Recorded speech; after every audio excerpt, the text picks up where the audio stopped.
link down below to the first video in which I got the haul from the thrift store. We have in our town what's called a creative reuse center. You might want to look online and see if you have one or how close the nearest one is to you. It is a thrift store for only creative items. And so it's a great place to go for crafting, and I decided to go there, shop with my daughter, and choose something that I could make a project out of right away. And so here's what I came up with, and I was asking, you might want to look at that video first, by the way, and then come back. I was asking for ideas of what, I was thinking I was going to put this on there, and put some words here. And I was asking for suggestions, and one of my viewers came up with an idea that I like, and that is to use this to make a pocket of some sort. And I will have to figure out how to construct that, but to make a pocket, maybe even at an angle, paint this, and then use this as a pocket to have my sewing crafty stuff sticking out, so I could still have words up here. And then I could also put some around the frame if I had extra of the sewing notions. So I thought that was a fabulous idea. So what I'm going to do is sand this up a little bit. I'm going to probably use some paste, craft paste, to fill in these holes, or wood putty. I will come back with it painted and tell you what I did. Okay, so I went ahead, filled the holes in that were here and here with wood putty, sanded it down after it was dry. I ended up using one coat of this chalky finish in kind of a white color. And then I applied 2 coats of Dixie Belle's Pink Champagne, which is also chalk mineral paint. Now, this, as you can see, is a very, very pale, pale pink. And I only went with that. I didn't want anything bright. I didn't want to try and match this pink or anything. I wanted it very soft and kind of vintage looking. And so I've been thinking, and I had in my crafty dreams, I do want to do this as a pocket to hold some crafty tools at the bottom. And I only want to use part of this to make the pocket. All right, so here we are. I am surrounded by all kinds of sewing notions that I might want to put on this. So I've decided to take this another step. I just keep changing my mind, and that makes it really difficult. I love the little bees, but I'm not sure they're going to get in there. So what I decided at first, I was going to put vinyl, adhesive vinyl, to say words up here. And I decided to go with the word create and use it in cross stitch instead. So I've been fraying the edges here, and I just drew out on graph paper what my letters could look like. And then I did the cross stitch on this canvas, cross stitch canvas I got from a thrift store, and I just tea stained it really lightly because it was a little too bright. So I will, off camera, fray the other edges. I've got some frayed on the top and bottom, but I'll do the sides as well. So then I was thinking, I got this from one of the thrift store finds. Okay, just thinking about putting that like here as the edges of the pocket. So I have to kind of see what I can do here. And this off to the side. I think what I'll do is I will glue them down, the scissor, this to that. I will glue it down with Fabri-Tac, and then I will make up my mind from there what I'm going to do. I will cut the excess, because I really don't know what, how to cut this out really well. So I think what I'm going to do is glue the zipper down and then go from there.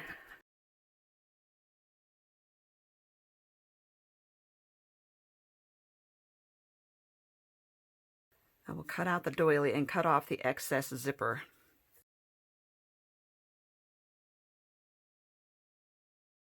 Now I know I could have actually spread them out a little farther, because I'm going to bunch it up a little bit like this so I could put sewing notions inside. Okay, I'll do this off camera. I'm just going to cut this all around there, and then I will use like Tim Holtz scissors to cut off the excess zipper. I'm not too particularly worried about how much this might show underneath, because of the fact that I'm going to be putting things over, and I am going between the teeth on here because these teeth are metal. a lot of the older zippers, and I still have the case that that zipper came in, and that's really cool too. That might make some really cute embellishment in here. So now I have that. I could put this down here as well. That gives me more room at the top to add this, and I do want to have buttons, etc. around there. But if I push these sides in just a little bit, that makes it more of a pocket to hold. And I think I do need to bring that down. It gives me more of a pocket to hold some of the notions, you know, sticking out like this. As far as glue, I do want to retry Power-Tac. Beacon Power-Tac, I tried, oh, it's been a couple of years. I liked it at first, and then I didn't care for it, and I did a video explaining what I didn't care for about it, and they have redesigned it, reformulated it, so I'm going to give it a try again. Extremely flammable, use in well-ventilated area, avoid prolonged breathing of vapors. So if you're used to using a permanent glue. Okay, protect your work area, don't use on varnished furniture, work in a well-ventilated area, add a small bead or narrow line of glue to one surface and then gently press both surfaces together to avoid oozing. Let completely dry before using. For best results, allow to dry 24 hours. So I think what I'll do, and by the way, if you are too impatient, you want a permanent glue, you can also use a combination heat gun. So I could put a bead of this along here and then hit it a couple times with glue gun in some of the bare areas, and then that would give me a quick hold while the beacon glue is setting up permanently. What I can do is give her a shot. Now, I just opened it, and I want you to know that in Colorado, when we open containers for the first time, there's a lot of pressure, because if they were assembled at sea level, and we are well above sea level here, and so the air pressure is lighter, and so what happens is containers tend to want to explode, or the contents want to explode. All right, so what I will do is assemble this. I'm going to put the bottom part kind of in the middle. I guess I should have measured to make sure that I was actually getting in the center, but I didn't.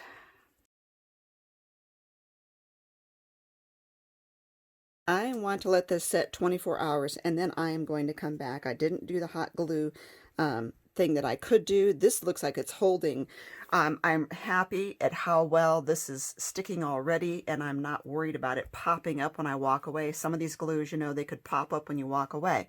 Looks good though. Okay, so I was thinking of putting a whole bunch of sewing notions in here and then loading this up here and put some buttons all over, and that's what my goal is.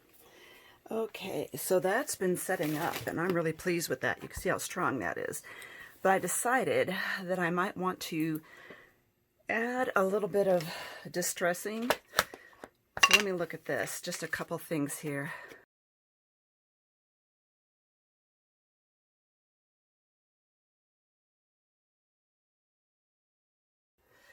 Okay. Alrighty, so now we got that. I just want to start kind of gathering some things and seeing where I'm going to want them. I have these things here.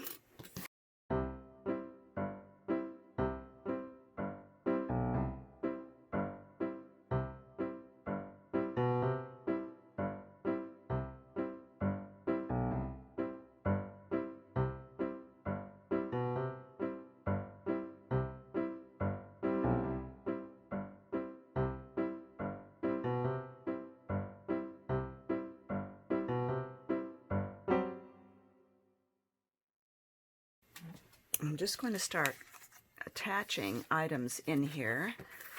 So I'm going to get the glue out. I'm going to leave it uncapped.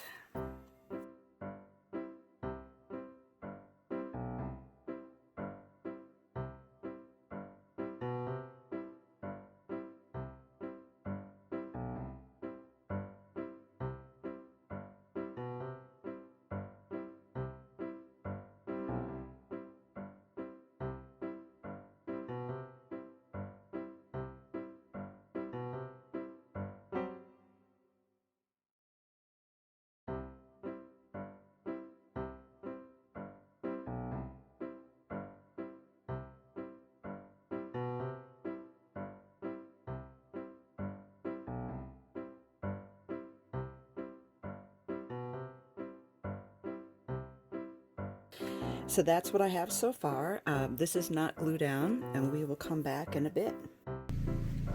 Okay, now I'm just going to go through and just start layering items on here. And let's see, I cut this apart.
Okay, and the last thing is I have a pair of scissors that I have painted, and I'm waiting for that to cure.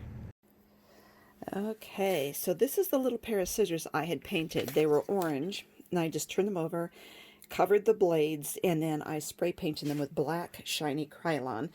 So I guess the question is where to put that. And I also have a safety pin I think I'm going to thread.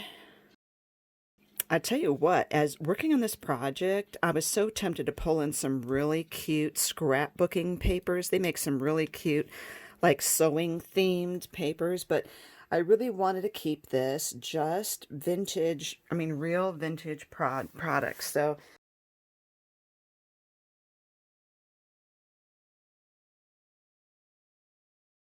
okay, so that is my project. I just wanted to have something chunky and just full of vintage crafts and sewing notions, and I think I accomplished what I set out to do. You know, looking back, I had tea stained this, and it did help, I think, because it was so bright white that it looked too new for me. I did use everything that I'd gotten from thrift stores only, so I was really happy with that. And I think it turned out really well. So I'm going to turn it over and put a hanger in it and hang it up in my craft area. Thank you for watching. Make sure you look down below to the link I'm going to give you for the Upcycle and Thrifting Craft group on Facebook.